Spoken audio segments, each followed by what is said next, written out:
मैंने वक्फ एक्ट को कोर्ट में चुनौती दिया है और मेरे वक्फ एक्ट चुनौती देने के बाद देश में अलग अलग और भी याचिकाएं आई हैं।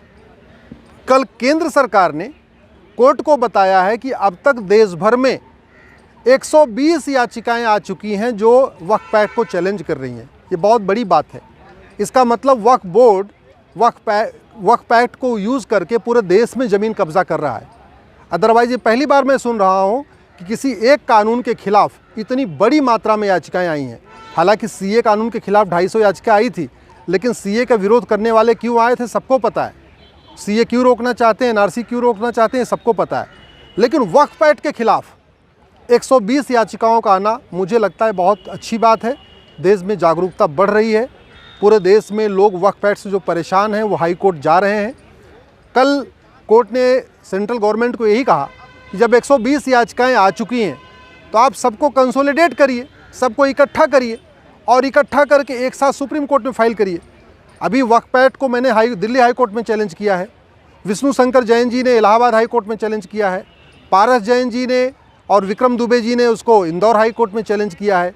अलग अलग हाई कोर्ट में, कुछ जबलपुर हाई कोर्ट में भी है, कुछ मध्य प्रदेश हाई कोर्ट में है, कुछ ग्वालियर हाई कोर्ट में, अलग अलग हाई कोर्ट में है। लेकिन दिल्ली हाई कोर्ट ने कल सुनवाई के दौरान ये सेंट्रल गवर्नमेंट को बोला कि आप इस पूरे जब 120 याचिकाएं हो चुकी हैं और अगर इसको तत्काल आप सुप्रीम कोर्ट नहीं ले जाओगे, इस पर सुनवाई नहीं होगी, इसका फैसला नहीं आएगा, तो ये याचिकाओं की संख्या और बढ़ती जाएगी। इसलिए अच्छा यही होगा कि आप सारे मैटर को कंसोलिडेट करिए, सारी याचिकाओं को पूरे देश भर से इकट्ठा करिए और इसको सुप्रीम कोर्ट ले जाइए।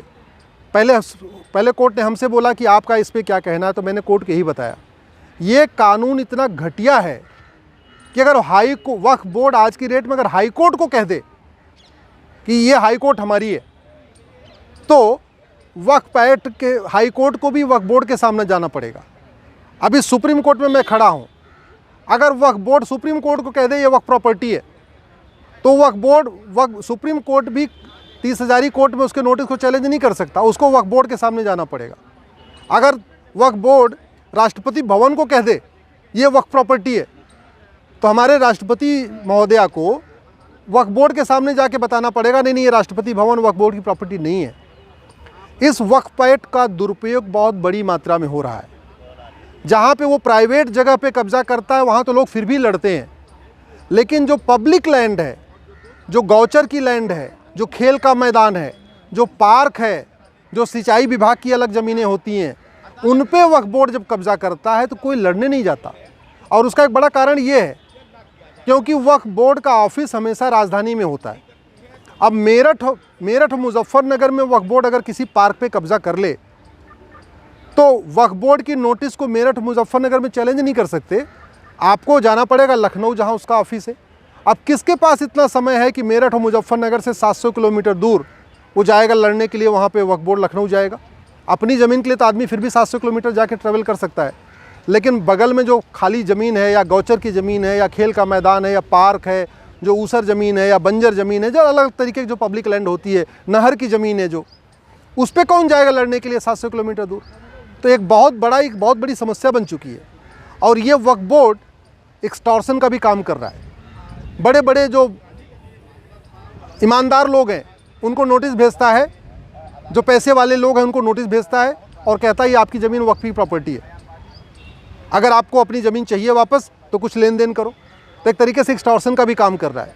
और जो सबसे खतरनाक काम कर रहा है ये वक्फ बोर्ड, लोगों को धर्मांतरण करा रहा है। आदिवासी एरिया में, पिछड़े एरिया में, झाबुआ जैसे जगह जहाँ पे आदिवासी रहते हैं, जिन्होंने कभी अपना झाबुआ की डिस्ट्रिक्ट कोर्ट भी नहीं देखा है, वहाँ पे वक्फ बोर्ड जाके बोलता है ये तुम्हारी ज़मीन वक्फी प्रॉपर्टी है। वो बेचारे आदिवासी न थाना जानते हैं, न तहसील जानते हैं, न पुलिस जानते हैं, न कोर्ट जानते हैं, और वो सालों साल से सदियों से वहाँ रह रहे हैं, पुरखे वहाँ रहते रहे, लेकिन उनके पास कोई बहुत प्रॉपर डॉक्यूमेंट भी नहीं होता है। तो वक्फ बोर्ड उनको कहता है खाली करो, अगर नहीं खाली करो तो कन्वर्ट हो जाओ। तो कन्वर्जन का भी खेल चल रहा है। तो एक्सटॉर्शन भी कर रहा है ये वक्फ बोर्ड, कन्वर्जन भी कर रहा है। और सबसे बड़ी बात, वक्फ बोर्ड जैसा कानून, वक्फ एक्ट जैसा कानून जैन के लिए नहीं है, बौद्ध के लिए नहीं है, सिख के लिए नहीं है, क्रिश्चियंस के लिए नहीं है, पारसी के लिए नहीं है। वक्फ एक्ट जैसा कानून हिंदुओं के लिए नहीं है, केवल और केवल एक कम्युनिटी के लिए। क्या मतलब वो मुस्लिम्स यहाँ के बहुत स्पेशल हो गए?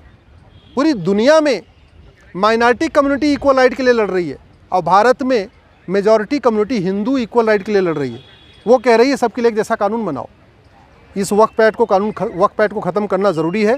कानून जो भी हो सबके लिए एक हो। ऑलरेडी भारत में ट्रस्ट एक्ट है, ऑलरेडी भारत में डिस्ट्रिक्ट कोर्ट है। अगर किसी ज़मीन का विवाद है वो डिस्ट्रिक्ट कोर्ट में, जैसे मंदिर का विवाद कोर्ट में जाता है या चर्च का विवाद कोर्ट में जाता है या और जो जैन मंदिर का विवाद कोर्ट में जाता है, ऐसे अगर कोई वक्फ प्रॉपर्टी है भी तो उसका विवाद कोर्ट के जरिए हल होगा ना। उसके लिए अलग से कानून बना देना, अलग से उसको असीमित पावर दे देना कि किसी को नोटिस भेज दे, किसी से वो कब्ज़ा कर ले, ये बंद होना बहुत ज़रूरी है। मैं आपसे निवेदन करता हूँ इसके बारे में अधिक से अधिक जागरूकता फैलाइए, इस वीडियो को अधिक से अधिक शेयर करिए।